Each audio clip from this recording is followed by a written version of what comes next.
A little housekeeping before we begin today's show. 1. Check out disneydish.bandcamp.com for a collection of other original Disney Dish shows not available on iTunes. 2. Jim and I are doing a live show in Manhattan, New York City, on Saturday, November 12th in Times Square with lunch. It's the story of the history of unbuilt Disney attractions, and we've never done this show before. Check out etccustomevents.com for more details. And 3, Jim and I are looking to do an in-park event in Orlando at some time in 2017. We're testing out Storybook Destinations as the travel agency to host the event, and you can help out by getting a quote from them for your next vacation at storybookdestinations.com/DisneyDish and letting us know how it goes. And now, on with the show. Welcome back to another edition of the Disney Dish Podcast with Jim Hill. It's me, Len Testa, and this is our first show for September 2015. Let's start off the festivities for It's Almost Fall by bringing in the master of ceremonies himself, one Mr. Jim Hill. Jim, how's it going? Things are going well. All right, Jim, before we jump into today's topic, which is a continuation of our chronological Disneyland history, picking up where we left off with Disney having just bought the assets of the Rather Company. Before we do that, Jim, you have some news on a scurrilous rumor that's going around about Epcot. You may have heard about the height test balloons. As you walked up to Epcot in the morning, you saw them to the left. They don't do that unless they're serious about doing something. Now, mind you, height test balloons don't necessarily mean that a project is a go, but there's a lot of stuff out online right now about a Guardians of the Galaxy-based project that could be coming to Epcot. And I was talking with friends based out of California yesterday. This is definitely coming around the development track. None of the material that's in-house, they don't dare put the Guardians name on it because, of course, of the master licensing agreement that Universal, MCA, the folks who made Islands of Adventure, got with Marvel Entertainment back in, I want to say, 84 or thereabouts. The language is very, very, very specific. Yeah, you've said Disney's looked at it a few times and had very high-priced lawyers, and they say it's pretty much airtight. Yeah. Supposedly, Guardians has an aspect to it that would, in fact, allow theme park development. It wasn't specifically listed in the contract, right? It was a minor character, and there is that aspect. I mean, the problem is that there is a movie coming, Thor Ragnarok. Thor Fraggle Rock? What?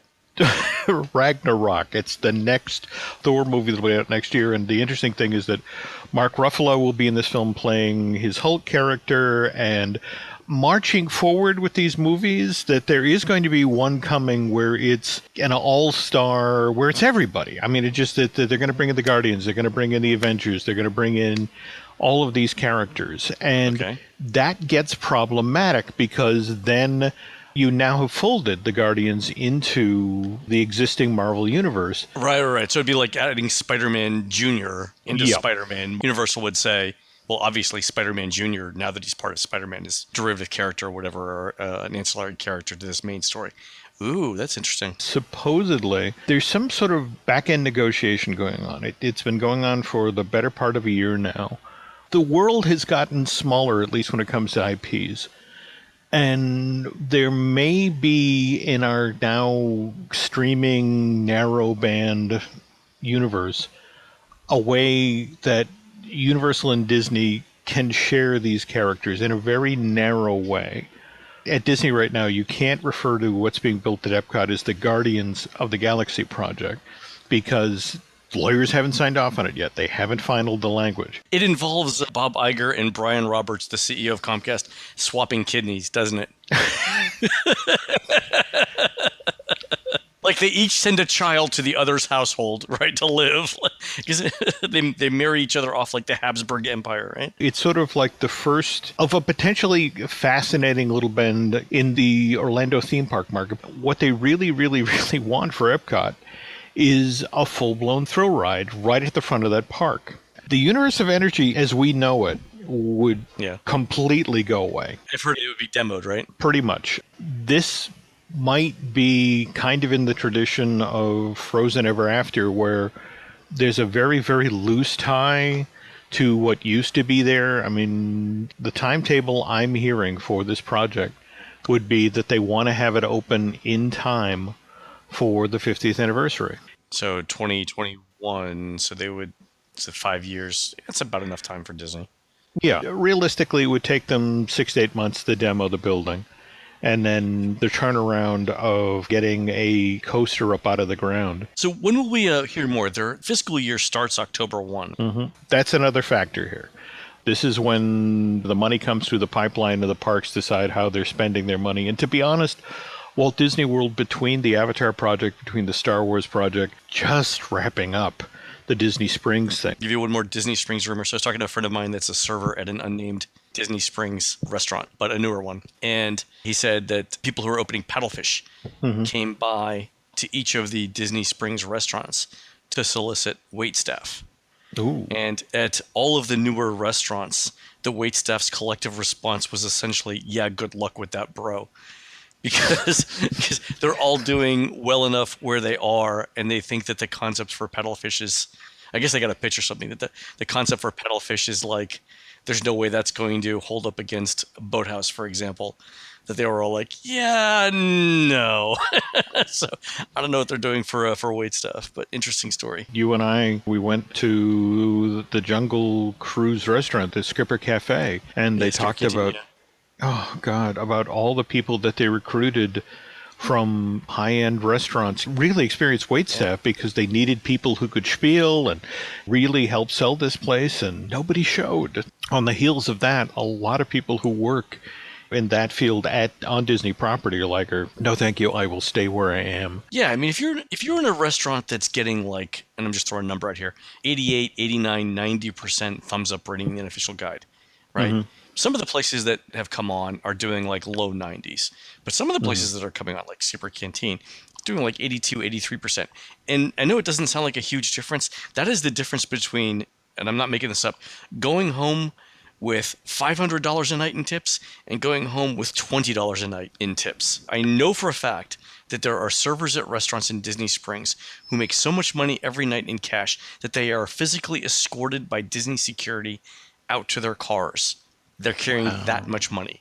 Yeah, crazy. I mean, I've heard, and I don't know how true this is, I've heard some of them are pulling down six figures as servers. Just to circle back to the Epcot things, folks, again, if you think of this negotiation, what's going on with this project is an A through Z timeline, or the number of steps involved, we're probably at EFG, something in that space. They have their data about the height test. They have what they think is an idea that will work and something that both Disney and Universal can work with. But we're talking something that they want to have operational for 2021. So let me ask you this question, Jim. New financial year starts October 1st. If they're going to do something, if they're going to move forward with it, will there be money in the budget next year, starting October 1st? If there would be money, it's going to be at the development of... Concept development stage. Yeah. They'll see money spent in Glendale placement models and bringing folks in to do the sort of VR experience, the sort of sense of... I think some of this is also going to be conditional on waiting to see what the response is to the Guardians Breakout project for Disney's California Adventure.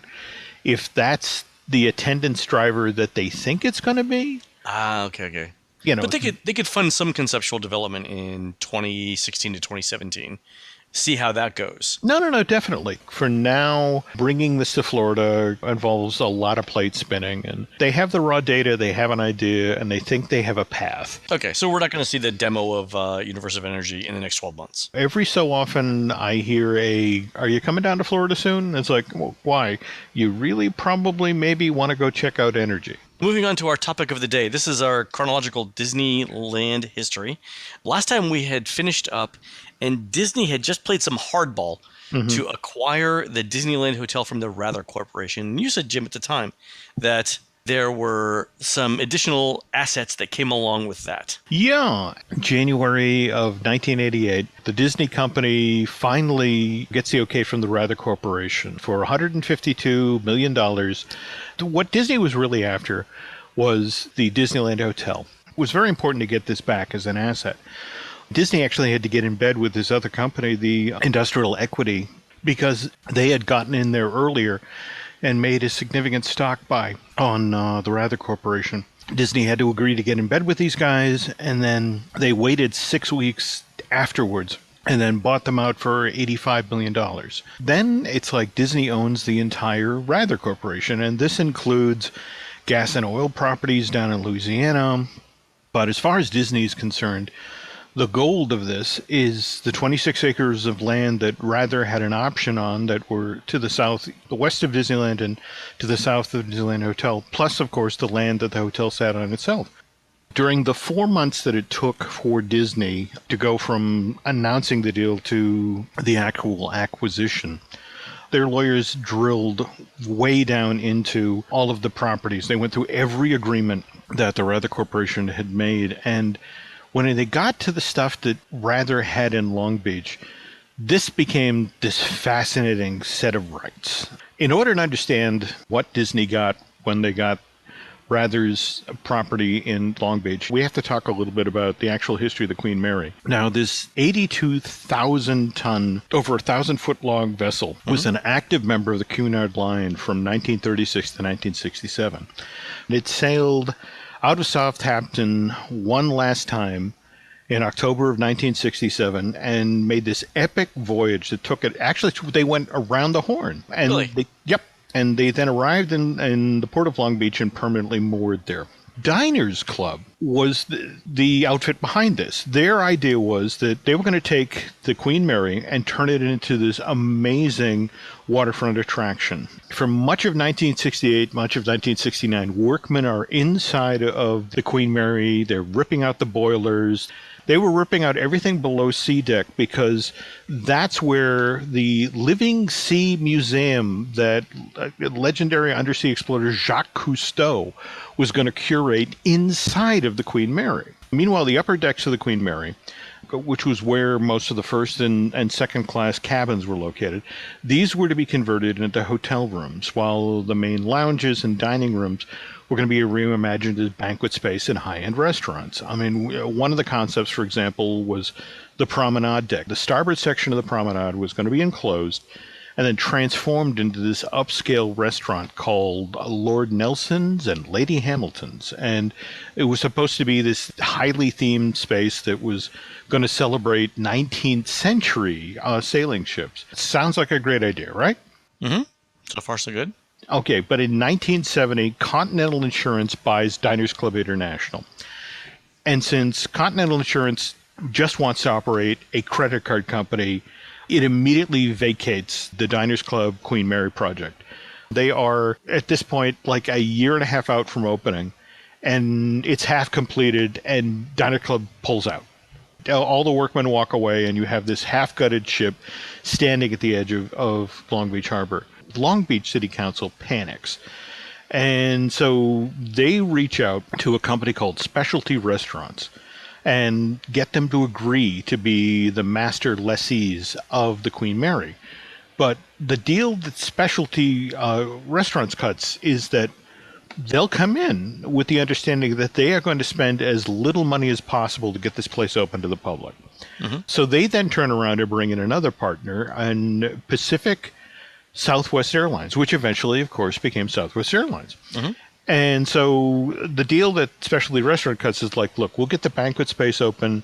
You guys, because Southwest at this point was sort of exploring an idea of, we could not only sell plane tickets, we could have a rental car company and we could have a hotel. And this was going to allow them to move into the hotel space. So it's like, okay, so PSA, you're going to take over finishing the first class and second class staterooms. You're going to change those into hotel rooms. So now comes May 8th, 1971. This is when the attraction is supposed to open.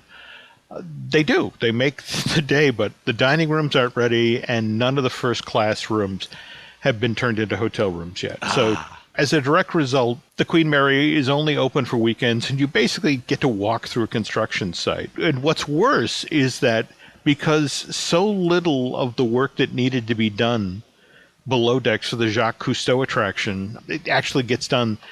His Living Sea, a museum of the mind and the senses, when it finally opens December of 71, is only a quarter of the size that it was initially promoted to be. The city of Long Beach has spent $150 million to bring the Queen Mary here. and to set it up as attraction. So it's got to go forward. So it stumbles on. It takes another 11 months, but Southwest eventually gets the 150 hotel rooms open. 2 years later, they finally get all 400 rooms up and running. Okay. But at this point, they realize we have no idea how to run a hotel, so they turn it over to the Hyatt. By 1974, it is clear that the Queen Mary as a harborside attraction is struggling, which is why when 20th Century Fox comes calling, they want to build a $400 million recreational development. They wanted to build a project that would rival Disneyland in size right next door to the Queen Mary. And this is in the early 80s. This is actually 1974. Oh, 74. Okay. All right. Sorry. So Disneyland had been open almost 20 years. Okay. Fine. Yeah. Sorry. You want to know what the Realty and Development Division of 20th Century Fox wanted to call this project? Pleasure Island. Oh, really? Yep. The Fox executives came up with this idea while in 1972, when they're on the Queen Mary shooting the pre-capsize scenes for the Poseidon Adventure. Oh, really? They're shot on the Queen Mary. I didn't know that. Yeah, all of the stuff prior to the boat tipping upside down was shot there. But they're standing on the deck looking next to the Queen Mary and this thing called Pier J. Okay. And it's this giant piece of real estate that's right by the ocean. And the Fox executives are like, wow, undeveloped waterfront property. Very in Los Angeles. Yeah. So meanwhile, they spent $4.7 million making the Poseidon Adventure. Money was smaller then. Jump ahead to 1973. Poseidon Adventure comes out December of 1972. Takes in $134 million in 1970 money. It's the fifth highest grossing film in Hollywood history at that time. Was the Poseidon Adventure the movie that kicked off like the disaster genre? Oh, God, yes. Oh, okay. All right. So like Towering Inferno, Earthquake, all that stuff came later, right? This is all on the heels of the amount of money that Poseidon Adventure made. And meanwhile, all of this Poseidon Adventure money is burning a hole in 20th Century Fox's pocket. They want to do something smart with this cash because this is a company that had just come back from the brink with Poseidon Adventure. People forget that in the late 1960s or thereabouts, they thought on the heels of the success of The Sound of Music and that we should just be in the musical business. Films like Hello Dolly and Star almost took that studio down. They can't help but notice that even when Disney has a bad year when they release movies like One of Our Dinosaurs is Missing or Unidentified Flying Oddball, that corporation still had plenty of cash coming in thanks to Disneyland and Walt Disney World. Yeah. People are handing over cash every day to go into the park, right? Yeah. So they're sitting there with this giant wad of Poseidon Adventure money, and they remember all that oceanfront property they saw when they were looking down off of the Queen Mary. They're seeing the stories that are in the paper about how this harborside attraction is struggling. So they very quietly carve off a tiny chunk of Poseidon Adventure money. We're talking $240,000. And they develop a site plan. But then it gets crazier because Irwin Allen really fancied himself the next Walt Disney. And so he not only wanted his name on the project, that it was going to be Irwin Allen's Pleasure Island, but he wanted it themed around his properties, which if you remember in the 1960s, Irwin Allen is the guy who made the Lost in Space television series, Land of the Giants, Voyage to the Bottom of the Sea. He made a lot of crazy television that would lend itself really well to theme park rides. Yeah, it's I would say kitschier. God, yeah. This is not highbrow Downton Abbey type thing. No. I've seen a model that was done for the park where Voyage to the Bottom of the Sea, they actually included what they called the flying sub, this tiny little sub that would leave the sea view and could not only go underwater but could also fly through the air. And they had actually envisioned that as an attraction at the park, that you could get on board the flying sub. The Fox people weren't stupid. What they wanted to do was build this film-oriented amusement park. What they also wanted to include as part of the project was a city-operated marina that would have had 2,500 to 3,000 slips, in addition to a hotel, some restaurants, and some shops. And again, it was supposed to be built on Pier J, which is now known as Harry Bridges Memorial Park. It's this area right next to the Queen Mary that is now regularly used for special outdoor events. Long Beach City Council actually got behind this project. which was going to be built on 350 acres of land and then an additional 130 acres of waterfront. Okay. And I want people to remember this as we get into the Port Disney story, because there's a quote that comes out of the Long Beach City Engineer's office. And this is from the Independent Press Telegraph from April 20th, 1974.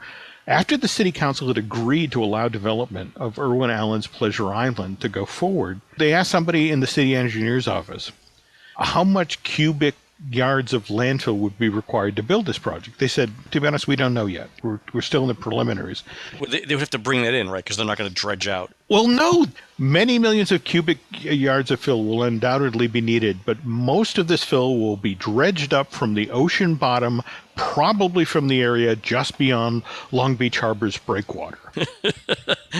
Okay, so the environmentalists are maybe a little concerned here. Got to remember, about this same time, Disney's going head to head with the folks up in the Sierra Club over Mineral King. Okay. Building the ski area up next to Sequoia National Forest. And here are the Long Beach city fathers who are desperate to get somebody to come in and take over the Queen Mary project after Diners Club pulled out and left them high and dry, so to speak. And one of the ways they finally convinced Specialty Restaurant Corporation to finally sign and take over for Diners Club is there was language in the deal that allowed them to develop 500 acres of submerged land to the southeast of Pier J. Really? They're going to dredge up 500 acres? 500 acres, all right? And in effect, create hundreds of acres of new waterfront property right along Long Beach Harbor. Could you imagine how difficult that would be to do today? That's what just floors me. And here, are you high? Yeah, because we know the drugs were not better then, but and so Specialty Restaurants actually did try to develop. They came to the city of Long Beach and said, "Hey, we're thinking about that 500 undersea acres, and we were thinking a housing development. We're thinking, that people would really pay." And the city fathers knew that the California Coastal Commission, and these are the folks, the state-run agency that determines what gets built on tidal lands. Anything that's ocean adjacent, you have to run it by the CCC. Yeah, so anything with like a tidal component. Yeah, and the Long Beach City Council knew there was just no way the California Coastal Commission was going to sign off on this. Okay. Fox was smart enough. One of the key parts of this was that city-operated marina with 2,500 to 3,000 slips. And they'd done their homework. They knew that the city of Long Beach had a waiting list of 9,000 people who were waiting for dock space at this point. Really? Yeah. How long? Like put that in the perspective of like waiting for Green Bay Packers season tickets. How many years? You're talking a decade or more if you're lucky. Oh, wow. Okay. All right. So a long time. All right. And so here was 20th Century Fox offering to build 2,500 to 3,000 slips. Just make that part of the project and then immediately turn the thing over to the city to operate and to collect the fees on. Wow. A turnkey operation that would have cleaved the wait time for slips for the city in damn near half. Easy. Yeah. Not only that, just this huge revenue source. And all they wanted was then room for their theme park, plus a hotel and a selection of shops. And so these negotiations continue well into 1975. And Fox, at this point, tries to sweeten the deal by saying, well, tell you what, we'll take over the Queen Mary. In addition to building this theme park and building a marina for you folks, we'll take over the Queen Mary. We'll buy out Specialty Retail. We'll buy out the Hyatt. We'll make this all one big high-end property. We'll make all your problems go away for one low price. Okay, fair. It's all you have to do is sign off on this deal. So what happens next? How did Walt Disney World's deal with Premier Cruise Line in 1985? You remember those folks, the Big Red Boat, right? Big Red Boat people, yeah. Okay. And then Jack Rather's strong-arming the Long Beach City Council lead to the creation of the Disney Cruise Line. Believe it or not, this is the through line for this story, Len. Sadly, I think we're going to have to get to in the next installment of the Chronological Disneyland. And not to give too much away, but if you look at the initial plans for Port Disney Disney Seas theme park, one of the key components of this was 5 slips for cruise ships. We'll get into the other details of this with the next installment. Fantastic, Jim. All right. You've been listening to the Disney Dish podcast with Jim Hill. Please go on to iTunes and Stitcher and rate our show and tell us what you would like to hear next. For Jim, this is Len. We will see you on the next show. Take care.